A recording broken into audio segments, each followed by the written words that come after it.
나라와 사랑하는 이를 위한 해림가족 1000번째 성소기도회 이렇게 이름을 정하고 기도하고 있습니다. 두만강 프로젝트라든지 또 소망 한 달 같은 우리 해림교회 프로그램을 제가 잘 모릅니다. 왜냐하면 배워본 적이 없어서 제가 생각해보고 또 몇몇 분들과 주로 우리 해림 가족들이지만 또 의견을 나눠보고 또 그것이 주님이 싫어하실 일이 아니겠구나 이런 마음이 확신이 들면 진행을 해왔습니다. 18년째 이 좋은 교회에서 담임 목사로 있는 동안 그런 사역들이 감사했습니다. 요셉 총무 같은 사역이 참 기뻤고 감사했습니다. 지금까지 그런 모든 사역을 복되게 해 주셨습니다. 아마도 이 성소기도에도 그렇게 해 주시지 않겠는가 그런 생각이 들었습니다. 왜냐하면 저도 해본 적이 없고 또 배워본 적도 없는 것이어서 이 큰 몹쓸 질병으로 인해서 부득불 우리가 주의 전에 주의를 중심으로 사는 믿음의 존재들이 우리들인데 그렇게 못하기 때문에 이렇게 시작을 해보았는데 다른 분은 어떤지 모르겠습니다만 저는 이 강단에 앉아서 교회가 정한 공통적인 기도 제목을 기도하고 또 목사이기 전에 또 한 개인이니 또 개인의 기도를 이렇게 하는 동안 아주 특별한 주님의 임재를 느끼게 되고 또 진지하게 되고 이 예배당에서 주님과 홀로 시간을 가지는 아주 감미로운 즐거움을 누릴 수가 있었습니다. 그래서 성도님들이 그런 기회를 많이 갖게 되시기를 바랍니다. 빈칸들이 있으면 귀하게 선점해 보셔서 출근 전에 또 퇴근해서 집으로 가시기 전에 혹은 낮에 주모로 댁에 계셔서 조금 시간의 운영이 넓으신 분들이라면 잘 체크하셔서 오셔서 기도하시면 내 앞에 계신 분들과 가는 뒷모습의 사랑의 배웅도 있고 또 내가 나가면서 또 기도하러 오는 분에게 또 감사를 표현할 수도 있고 해서 눈에 보이지 않는 성도의 교통도 있으며 무엇보다 기도에 기쁨이 있다 이렇게 말씀을 드릴 수 있습니다. 한번 해보시기를 바랍니다. 어차피 우리가 해가는 일이 역사니 그렇게 해봅시다. 아브라함에게 가축과 은과 금이 풍부하였더라. 조카 롯과 함께 이제 새로운 세계를 또 살아가게 되는데 아브라함에게 가축과 은과 금이 넉넉했다 이렇게 말합니다. 넉넉한 것이 모자란 것보다야 좀 좋지 않습니까? 마음적으로. 그런데 오늘 2절이 오늘 뒤에 벌어질 많은 긴장의 단초를 제공하게 됩니다. 뒤에 이제 눈에 보이지 않는 알력이 발생하게 됩니다. 밑에 있는 아브라함의 종들과 조카 롯 종들의 다툼으로 보이지만 그건 대리전이고 눈에 보이지 않는 그 아브라함과 조카 롯 사이에 신경전이 벌어집니다. 이때까지 아브라함에게는 자식이 없었습니다. 아마도 마음속에 조카에게 모든 걸 다 넘겨야 되겠다 그래 생각한 것 같습니다. 제가 아는 지인 가운데서도 조카에게 자신의 전부를 이렇게 유산으로 물려준 분들이 계시면 자녀가 없어서인데 그 자녀 결국 그 조카를 양자로 이렇게 입양을 조카지요. 조카에게 모든 것을 이렇게 이양하는 그런 분을 제가 알고 있습니다. 요즘 그 결혼이 좀 늦다 보니까 자기 아기보다는 아기는 당연히 없으니까 오빠의 아기 혹은 언니의 아기 이렇게 해서 조카들에게 아주 지극정성을 보내는 이모족, 고모족들이 많이 늘어난다. 또 삼촌족들이 삼촌이 혼자 사니까 이렇게 조카가 뭐가 필요하다 그러면 삼촌이 막 컴퓨터를 사준다든지 이모가 그런 걸 사준다든지 하는 그런 일들이 많아진다. 조카를 사랑하는 삼촌이나 이모들이 많아진다, 이런 글을 본 적이 있습니다. 가족이기도 하고 또 대리적으로 부모의 마음도 있고 또 조카니까 귀하기도 하고 또 전성적으로 아이들을 좋아하는 성품이라면 더더욱 자신의 조카가 아마 그런 마음이 갖게 하는 것 같습니다. 이 시절까지 아브라함에게는 자식이 없었기 때문에 이 조카 롯이 자기의 후계자라고 생각한 것 같습니다. 전반적으로 흐르는 정서가 아들이었습니다. 그런데 이 풍요가, 이 넉넉함이 무언가 문제를 이야기할 수 있다는 성경의 아주 정확한 수순을 우리가 느낄 수 있을 것 같습니다. 2절에 좀 생뚱맞게 풍부하였더라 라고 하는데, 저 구절이 여러분이 오늘 읽었던 성경 창세기 13장을 한 50번쯤 읽으시면 두 가지, 굳이 필요 없는 말인 것 같다, 이런 생각이 들 수 있고요. 그리고 동시에 무슨 의도가 있으신 것 같다, 이런 생각이 아마 드실 것입니다. 풍부함이 발생하게 될 기쁨만큼이나 긴장의 요소 말입니다. 우리 뒤로 나가셔서 6절을 읽겠습니다. 6절입니다. 6절 읽읍시다. 시작. 그 땅이 그들이 동거하기에 넉넉하지 못하였으니 이는 그들의 소유가 많아서 동거할 수 없었음.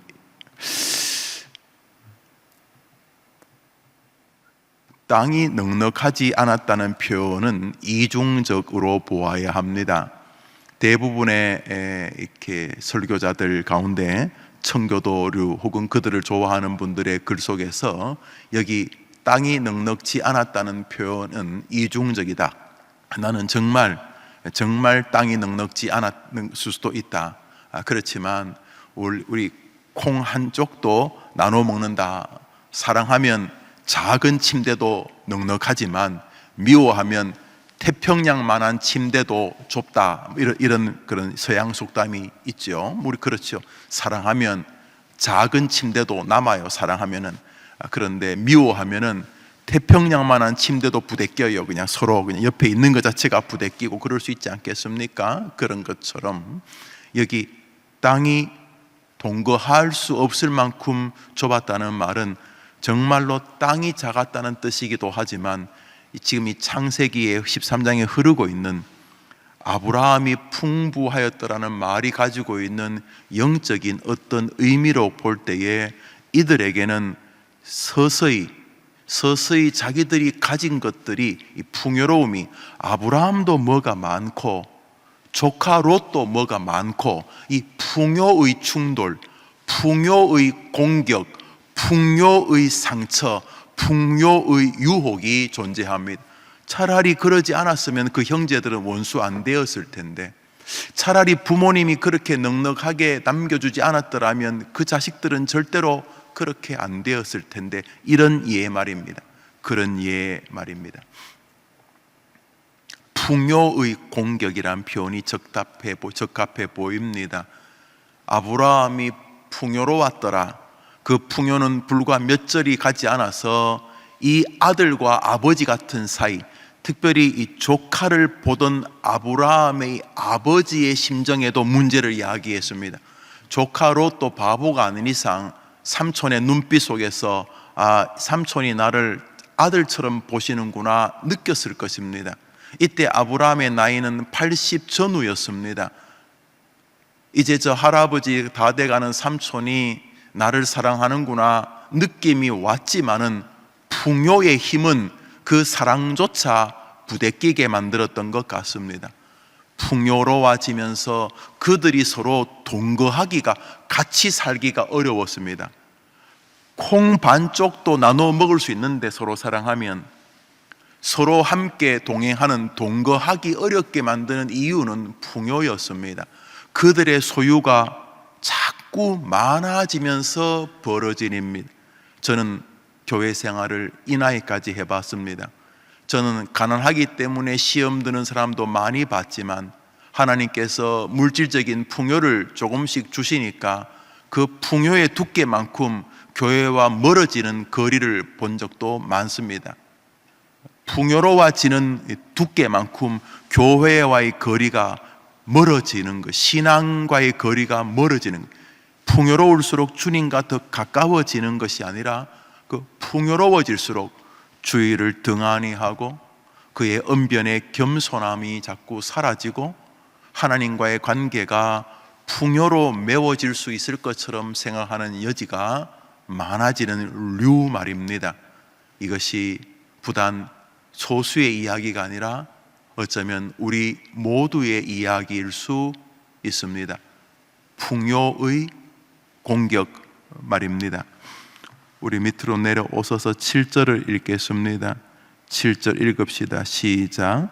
그러므로 아브라함의 가축의 목자와 롯의 가축의 목자가 서로 다투고 또 가나안 사람과 브리 사람도 그 땅에 거주하였더라.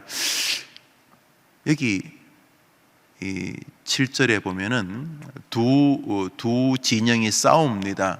그 두 진영이 누구냐 하면 처음에 목숨을 걸고 갈대아 우르를 떠나오는 아브라함을 쫓아오는 아버지와 아들 같은 사이 롯과의 관계와 그들의 사랑을 붕괴시키게 되는 계기가 이 양 진영의 종들의 싸움입니다. 왜냐하면 물이 있는데 누구 양부터 물을 먹일까 싸웁니다. 여기 중요한 것은 뒤에 나오는 것 보면 물이 부족해서 싸우는 게 아니라 누가 먼저 물을 먹일까 때문에 싸웁니다. 슬핏슬핏 저 성경 구절에 보면 그 땅이 동거하기가 부족했는데 정말 그랬느냐? 가만히 보니까 그 땅에 이 아브라함과 롯만 사는 게 아니라 그 땅에 아브라함이나 롯이나 이 땅에 거하네, 이 땅이 살만한가 보다 싶어서 멀리 있던 사람들도 그 땅으로 자꾸 입주해 왔습니다. 부족하지 않았습니다. 마음으로는 부족했는데 가만히 보니까 그 빈 땅들이 많아서 다른 지파 사람들, 다른 종족 사람들, 다른 가나안 사람들, 다른 주변의 사람들이 이 땅 괜찮네 하고 들어올 만한 여지가 있었습니다. 땅이 부족했다는 표현이라기보다는 아브라함과 롯의 마음에 무언가 부족함이 생겼습니다. 이 땅은 내가 다 차지해야 되는데 그랬던 것 같습니다. 물론 그들이 워낙 경제적인 배포가 커서 나는 이 몇만 평 가지고 도저히 속에 차지 않아, 나는 몇십만 평 정도는 있어야지, 막 그래서 그랬는지 이 둘 사이에 이 아름다운 관계에 긴장이 발생하고 결국 소돔과 고모라로 조카 롯이 떠나는 계기가 되고 소돔과 고모라의 멸망으로 그 집안이 풍비박산이 되는 계기가 아브라함과 롯이 풍요로웠더라와 상관이 있는 것을 보게 됩니다. 우리는 풍요를 위해 기도합니다. 저는 그것이 나쁘다고 생각하지 않습니다. 재정적인 문제를 위해 기도하는 것이 왜 성도의 기도가 아닙니까? 우리는 늘 세계 평화, 복음 전파와 선교사가 되기를 위해서만 기도해야 거룩합니까? 저는 그렇게 생각하지 않습니다. 저는 먹을 것을 달라는 기도가 거룩하다고 생각을 합니다. 저는 자녀가 공부할 수 있도록 도와달라고 기도하는 엄마 아빠의 애절한 경제적 기도를 하나님이 외면한다고 생각하지 않습니다. 병이 들렀을 때 병을 할 수만 있으면 고쳐주시기를, 병에 담긴 교훈을 내가 듣겠지만은 종에게 좀 더 자비를 베풀어 주기를 기도하는 병자의 기도가 저는 절대로 세계 평화를 위한 기도보다 못하다고 생각하지 않습니다. 한나의 기도가 무슨 그래 고매한 기도입니까? 기도의 대명사 그 사무엘의 엄마 기도는 자기에게 자식 달라는 거 아닙니까? 자식 달라는 기도가 좋은 기도입니까? 하나님이 꼭 한나 집에 자식을 줘야 됩니까? 두나 세나 집에 자식 주면 안 됩니까? 꼭 하나님이 사무엘 통해 오무엘, 육무엘 통해서 일하면 안 됩니까? 굳이 사무엘을 통해 일해야 됩니까? 그럼에도 불구하고 하나님 내게 자식 달라는 굉장히 개인적인 기도가 저는 절대로 비성경적이라고 생각하지 않습니다. 이곳에 앉으셔서 기도할 때 무슨 꼭 세계 평화를 위해서만 기도해야 되는 거 아닙니다. 여러분의 신변 잡기를 위해 기도하십시오. 그 신변 잡기를 통해 하나님이 개입하기 시작하시기 때문에 하나님을 믿으십시오. 풍요가 나쁘다고 말할 수 없습니다. 그러나 우리는 주의를 해야 된다는 성경적인 교리도 잊어서는 안 됩니다. 풍요의 공격, 풍요의 도전, 풍요 안에 있는 유혹, 풍요를 하나님의 역사라고 지나치게 우기고 싶은 죄성들이 우리 안에 있기 때문입니다. 오늘 아브라함과 조카 롯의 사이에 풍요는 기쁨만큼이나 굉장한 슬픔을 만드는 이유가 되었습니다. 저는 정말 여러분이 생각하는 것보다 정말 많이 봤습니다. 풍요가 주는 더러운 저주 같은 거 말입니다. 그래서 믿음 생활 가운데는 가난과도 싸워야 되지만 주신 풍요와도 정말로 피 터지게 싸워야 하는 것입니다. 오늘자 날주 마태복음 12장입니다. 마태복음 12장입니다. 오늘자 날주 마태복음 12장입니다.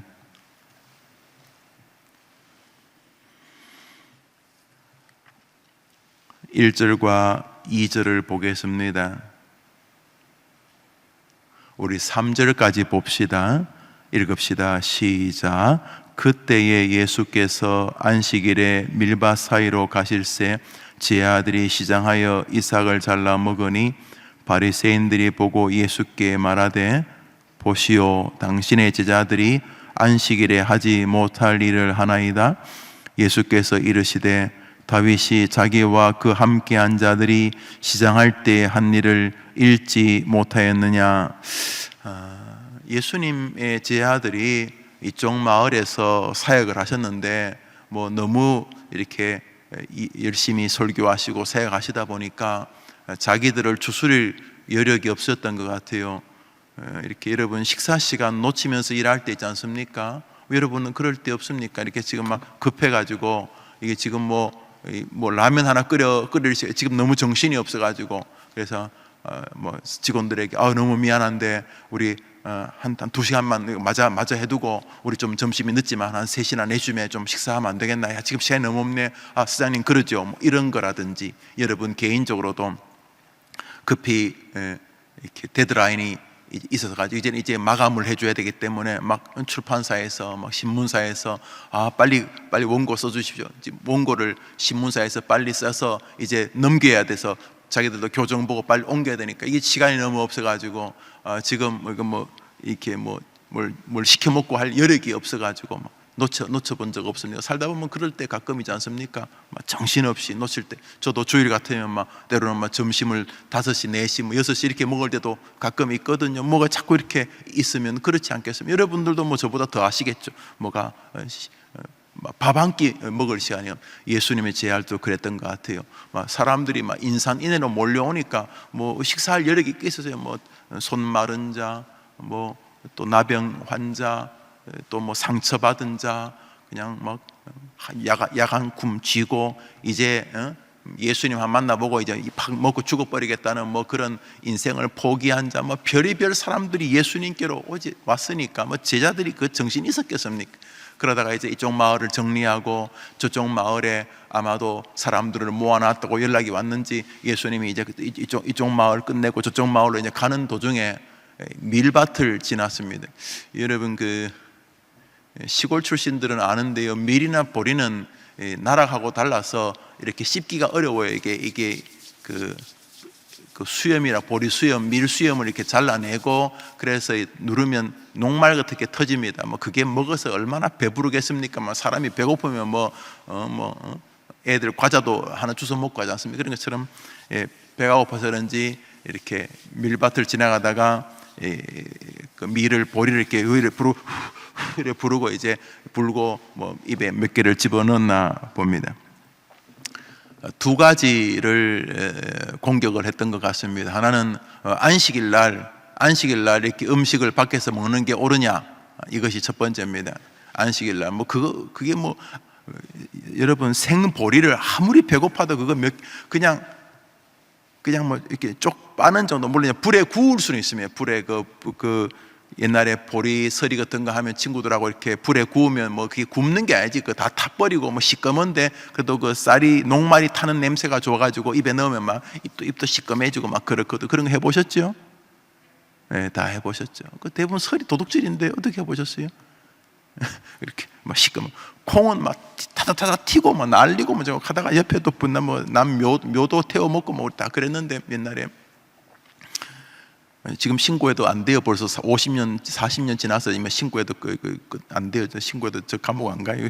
하여튼 뭐 그래, 남 묘도 태워 먹고 다 그랬는데, 여기 보니까 이렇게 뭐 구워 먹은 정도가 아니라 이렇게 밀 이렇게 비벼서 후 이래 불고 뭐 조금 입에 씹은 거죠. 그랬더니 밖에서 음식 먹는 게 옳으냐, 안식일 날 그러는 게 옳으냐, 그러니까 안식일에 잘못했다는 거죠.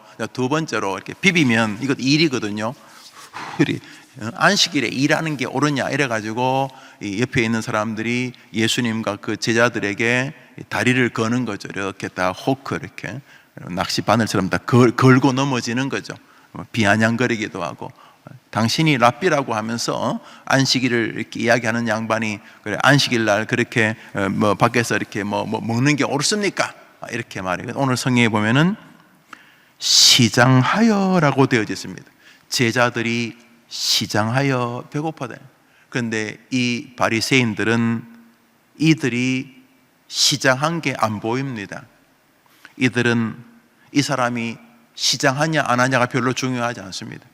이 사람들은 그 법을 지키냐 안 지키냐 그걸 이야기합니다. 뭐 법 지켜야 되죠. 그런데 여기 밑바닥에 흐르고 있는 그들이 시장하여서 먹는 것에 대한 인정이나 긍휼이 없습니다. 왜요? 자기들 배 안 고프거든요. 자기들은 배가 안 고파요. 동시에 그들은 그 정도의 율법을 지킨다는 배부름이 있어요. 자기들은.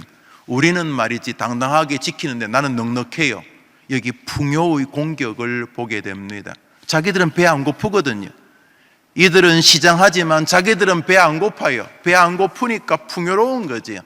그리고 자기들은 안식일, 저 사람들은 뭐 배고프든 말든 안식일을 잘 안 지키지만 우리들은 안식일을 지키고 있다는 나름대로 율법을 지킨다는 자기 자랑이 있거든요. 이거 넉넉함이잖아요. 이거 율법에 대한 배부름이 있어요. 나는 말이지 너와 수준이 다르다, 넉넉하다, 나는 지키고 있다, 이런 거죠. 풍요의 공격을 보게 됩니다. 우리는 살면서 눈에 보이지 않는 풍요가 주는 교만이나 무정함을 보게 됩니다. 남의 이야기가 아니고 우리들의 이야기입니다. 해림교회는 이제 큰 교회가 되었습니다. 또 되어가고 있습니다. 그러면 작은 교회, 개척교를 잊어서는 안 됩니다. 풍요의 공격이 늘 있기 때문입니다. 공부할 때에 버스비가 없어서, 공부할 때에 생활비가 없어서, 시험 날임에도 불구하고 한두 시간 아르바이트를 해야 되며 어렵게 살았던 가난의 시절을 좀 정리하고 남들만큼 이렇게 샐러리를 받을 수 있게 되었습니까? 잊어서 안 됩니다. 지금도 그렇게 어렵게 공부하고 있을 자신의 자녀들이나 그 나이 또래의 후배들을 잊어서는 안 됩니다. 교회도 마찬가지고 성도도 마찬가지입니다. 끊임없이 풍요의 공격을 기억해야 합니다. 남들보다 좀 더 상위 디그리 학벌을 가지고 있습니까? 남들보다 조금 더 하나님의 은혜로 부모님으로부터 물려받거나 조금 더 자수성가하거나 남들이 잘 보지 못하는 아이템을 보아서 조금 더 넉넉함을 가지고 있습니까? 풍요의 공격을 잊어서는 안 됩니다. 그 풍요의 공격 배후에 하나님이 계시지만, 풍요의 배후에 하나님이 계시지만 하나님이 계신 곳에 사단도 있기 때문입니다. 그래서 성도들은 끊임없이 풍요와 싸워야 됩니다. 대표적인 행위가 헌금 생활입니다. 풍요와 싸우는 것입니다. 하나님, 물질의 주인이 절대로 내가 아닙니다. 이게 11조입니다. 하나님, 물질은 하나님이 주신 것입니다. 이게 감사헌금입니다. 주님, 저의 주인은 저의 시간의 주인은 주님이십니다. 그게 주일 헌금입니다. 풍요를 기억하면서 선교사들을 동력합니다. 그 선교 헌금입니다. 나의 주신 것, 내가 엄청난 그런 수백 조씩 가진 갑부가 아니어도 내게 일용할 양식을 주셔서 가난이보다 내가 풍요롭다는 것을 기억하면서 오늘도 저항합니다. 그래서 자기 주변에 특별히 친인척들 가운데 생활이 어려운 분이 있으면 우리가 집 문서를 주겠어요, 내 집을 반 잘라 주겠어요, 할 수 없지만 내 가족들, 내 친지들을 보면서 조금 더 어려운 분이 있으면 손을 내밀어야 됩니다. 치킨 한 마리라도 손을 내밀어야 됩니다. 그것이 풍요의 공격에서 계속 싸우는 성도의 태도입니다. 만일 풍요에 올라타기만 하면 그는 문제를 이야기합니다. 아마도 이야기하고 계실 것입니다. 조카 롯과 형제와 주변과 이웃과 가난한 성도들과 말입니다. 오늘자 날주 사도행전 12장을 잠시 보겠습니다. 사도행전 12장입니다.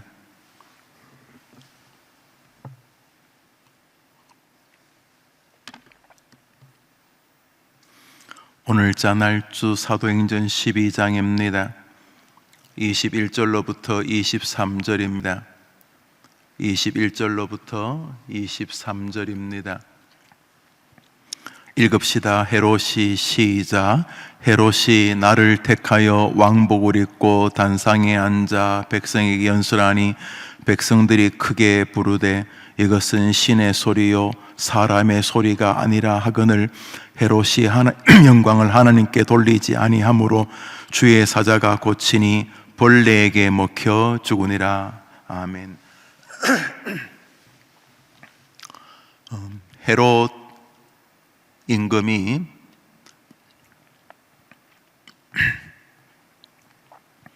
무슨 국경일이었는지 자기 생일이었는지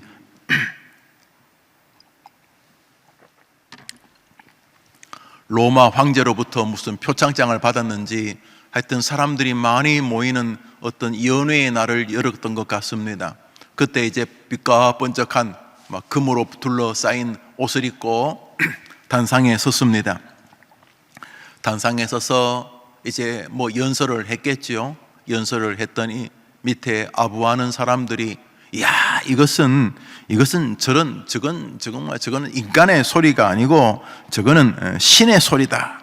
혹은 역시 우리 임금님 대단하다. 우리 헤롯 대왕 우리 대단하다. 그러면서 이제 박수를 쳤던, 여기 중요한 것을 보면 헤롯이 사람들에게 굉장히 칭송을 이렇게 받습니다. 와 대단하다. 이제 풍요로워졌죠. 그렇죠. 다른 사람 요즘 잘 인정하지 않잖아요. 학교에서 그런 걸 가르치는지 어린 애들의 대화 속에서도 비아냥, 냉소 이런 게 있어요. 텔레비전의 영향이라는 그런 글을 읽어본 적도 있는데, 텔레비전에서 외모 또는 이렇게 말투에서 실수를 빠르게 캐치해서 그것을 가지고 조크, 아주 나쁜 거죠. 블랙 조크, 아주 몹쓸 어떤 유머의 재료로 삼는 이 시대, 그의 신체나 그의 외모나 그의 말의 실수나 이런 눈에 보이지 아주 작은 것에 즉각적으로 반응해서 비아냥거리면 그걸 웃음의 소재로 삼는 것이 굉장히 이 시대의 슬픈 일이다. 이런 글을 본 적이 있는데 전 전적으로 동감합니다. 우리 시대가 다른 사람을 이렇게 인정하기보다는 약간 그게 별거 아니야 이렇게 좀 무시하는 시절 아닙니까? 일명 비판 그런 주제로 말이죠. 비판도 아니고 그 비난이고 조롱이죠. 이 시대가 참 성경적으로 보면 망하는 시대인데요. 그런데 반대로 지금 헤롯이 사람들에게 칭송을 받습니다. 다 한 자리씩 하고 싶어 하는 아부하는 인간들이겠습니다만 아마 그날 입은 옷도 괜히 좀 번쩍번쩍했나 봅니다. 와, 번쩍인다. 저건 사람의 모습이 아니다. 그랬는지 햇빛을 받아서 갑옷이 번쩍했는지 여튼간에 와 그러면서 저거는 하나님의 소리다 이런 뜻 아닙니까? 저 사람의 소리가 아니다. 이야 와 대단하다 그런 거죠. 풍요로워졌어요. 뭐가 풍요로워졌어요? 다른 사람들로부터 인정이 풍요로워졌어요. 왜? 칭찬받는 건 나쁘지 않잖아요. 자기도 풍요로운 마음의 시간이 된 자긍심이 생겼어요. 풍요의 공격이 있다 그랬죠. 풍요의 공격. 성경은 이렇게 말합니다. 그가 영광을 하나님께 돌리지 아니하였더니. 여러분, 모든 좋은 것을 여러분이 느낀다면 그것은 하나님의 은혜이셨습니다. 저는 이 찬송 참 좋아합니다. 느끼고 계시겠죠. 지금까지 지내온 것 주의 크신 은혜라. 60이 다 돼가는 이 목사가 세상살이가 늘 나긋나긋만 했겠습니까? 여러분은 그렇습니까? 그런데 돌아보면 돌아볼수록 지금까지 지내온 것 하나님의 은혜라는 사실 앞에 조금 더 이견이 없음을 진실로 고백하게 됩니다. 여러분도 마찬가지일 것입니다.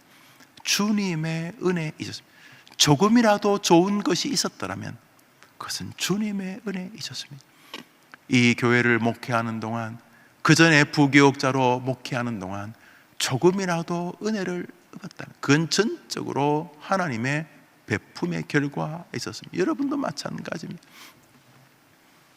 모든 풍요로움은 하나님의 은혜에 있었습니다. 하나님의 은총이죠. 돌아보면 다 하나님의 보이지 않는 부어주심이 있었습니다. 여러분 아닙니까? 70이 80이 지나가는 여러분은 어떻습니까? 지금까지 그분의 자비의 결과가 여러분 아닙니까? 풍요가 올 때마다 우리는 계속 기억해야 됩니다. 내가 했다가 아닙니다. 창세기 13장 2절에 아브라함이 풍요로웠더라는 말이 고마운 말이지만 그 말은 아브라함과 롯의 사이에 긴장을 만드는 시작이 되었습니다. 우리가 살면서 풍요를 저항할 필요 없습니다. 고마운 일입니다. 그러나 동시에 풍요는 저항해야 할 요소입니다. 풍요를 밀어내라는 뜻이 아닙니다. 이 풍요의 출처가 어딘가를 끊임없이 투쟁적으로 보아야 하는 것입니다. 그리고 이 풍요의 결과가 무엇인 것인가? 이 땅에서 부자로 사는 것이 결코 슬픈 일이 아니다. 그러나 부자로 죽는 것은 가장 비참한 일이다. 서양 속담에 이런 말이 있습니다. 부자로 사는 것이 결코 슬픈 일이 아니지만 죽을 때도 부자로 죽는 것은 슬픈 일이다. 그렇죠? 우리는 주신 분이 누군지를 알아야 합니다. 하나님이십니다. 그러므로 내게 주신 부요함이 학식입니까? 학벌입니까? 교회의 번성입니까? 자녀의 번성입니까? 물질적인 번성입니까? 건강함입니까? 여러분이 주신 풍요가 있다면, 영적인 것도 풍요가 있다면 그것은 하나님이 주신 것이고 그 풍요는 하나님께로 돌아가야 되는 줄 믿으시기를 바랍니다. 이 아름다운 선안에, 이 순선 안에 우리의 인생이 있는 것입니다. 그때 헤롯이 아닙니다. 이것은 사람이 받을 만한 일이 아닙니다. 이거는 하나님이 주신 것입니다. 헤롯이 그 자리에서 자신의 하나님께 영광을 돌렸다면 그는 베드로가 되었을 것입니다. 왜냐하면 베드로가 그런 일이 있었습니다. 베드로가 병든 자를 고쳐주었습니다. 그때 사람들이 베드로에게 달려들어서 와, 베드로는 신이다, 베드로는 대단한 사람이다. 그때 베드로가 옷을 찢고 절규합니다. 이 사람들아, 왜 나한테 그러느냐? 내가 그랬냐? 못 들었냐? 은과 금은 내게 없거니와 내게 있는 것으로 너에게 주노니 곧 나사렛 예수 그리스도의 이름으로 일어나 걸으라. 그 사람을 일으킨 것은 내가 아니고 너희들이 십자가에 못 박아 죽여버린, 그렇지만 사흘 만에 부활하신 예수 그리스도가 저 사람을 살린 것이다. 왜 내가 그랬던 것처럼 나한테 그러느냐? 내가 한 게 아니다. 베드로가 그랬던 장면이 사도행전에 나오지요.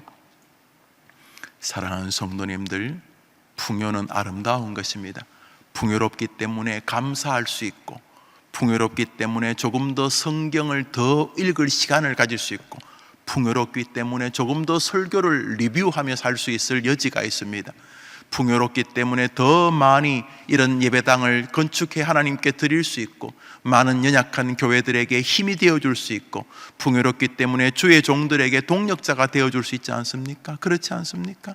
풍요롭기 때문에 일가 친인척들에게 예수님을 소개할 수 있는 작은 매개체가 되어지기도 합니다. 풍요는 넉넉함이요 즐거움이 아닐 수가 없습니다. 이건 물질적인 것만 말하는 게 아닙니다. 우리의 풍요는 여러 가지 하나님의 은혜를 곱씹을 수 있는 재료입니다. 동시에 풍요는 썩게 만드는 요소일 가능성도 있습니다. 어떻게 해요?